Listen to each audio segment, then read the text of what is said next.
thinking of what do we need? We don't need processed foods. We need foods that are real.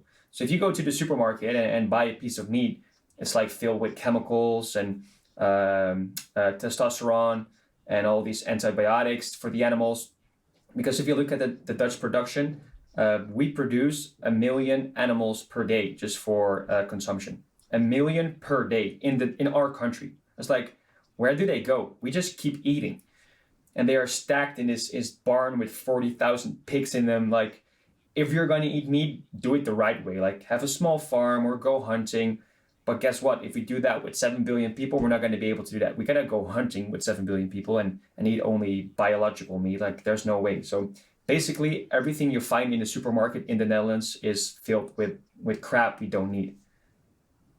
Yeah, and that's really the next important point is like, you and I have kind of talked about it as well, but like, say if you're an alcoholic and you're drinking all the time, like your prefrontal cortex isn't going to develop properly, and it's going to kill your compassion and love and happiness and all of that. I truly believe that the chemicals inside of that meat do that as well at a small form, at a small scale.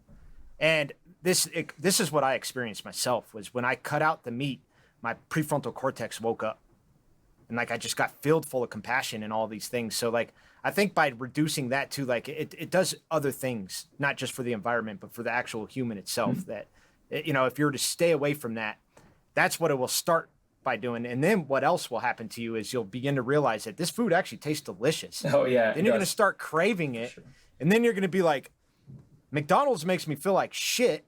And I'm not going to eat that anymore because like, when I eat spinach and a banana and an apple, I get energy and I got to recover for 3 days after I eat a Big Mac. It's like I got a hangover. I have the same thing. Like me eating so healthy now whenever I eat crap, I'm like, I'm on the toilet all day the next day. I'm like, me too, man. I don't want this. Like my body is just all upset.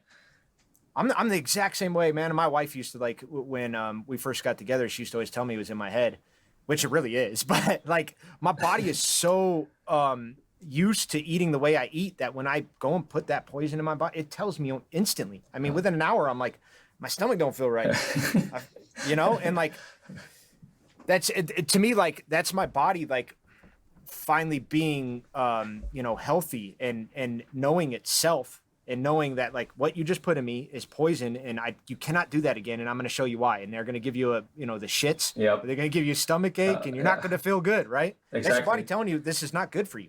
And that can also be the same with vegan foods because there are unhealthy vegan foods. Don't get me wrong. Like I can eat Oreo all day or vegan pizzas all day. But that's not the reason why I turn to a plant-based diet. I turn to there to eat like whole foods and non-processed foods, not to start eating processed food again. So we have to be careful with that as well. Well, and like I know that other statistic that's out there and it's I know it's about more of the soy farms, but like anybody that's out there eating like what you're kind of describing, like the frozen pizzas that are vegan or like the stuff that's like they're getting them out of these soy farms, like those are killing more animals than you'd ever possibly imagine. And it's horrible for the environment too. So like, that's like, it's not doing like, you got to eat wholesome foods. 1 ingredient items is what I say. Apple, spinach. If there's other shit in it, you don't want it. Exactly. 1 ingredient items. But with the soy fields though, like 90% of that is to feed cows. Like a lot of people say that as an argument, like, I don't want to become plant-based because all these soy fields, they destroy the environment. But then I say like, those soy fields are not for our production, like only 10%. That's not good either. But the 90% is to feed our cows. So then we can eat the cows. I'm like, why are we doing that? Doesn't make any sense.